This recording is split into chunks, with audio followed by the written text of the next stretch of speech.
جسم کی تندرستی نماز میں ہے، دل کی طاقت قرآن میں جیت میں ہے، دماغ کی قوت ذکر الہی میں ہے اور روح کی راحت درود شریف میں ہے۔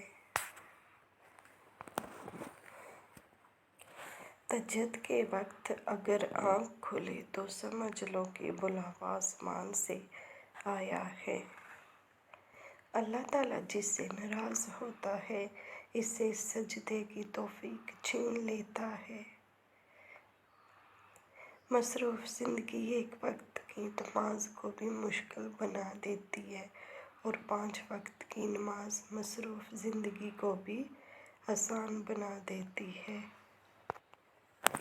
قبروں میں ایسے لاتعداد لوگ دفن ہیں جنہوں نے کل سے نماز شروع کرنی تھی۔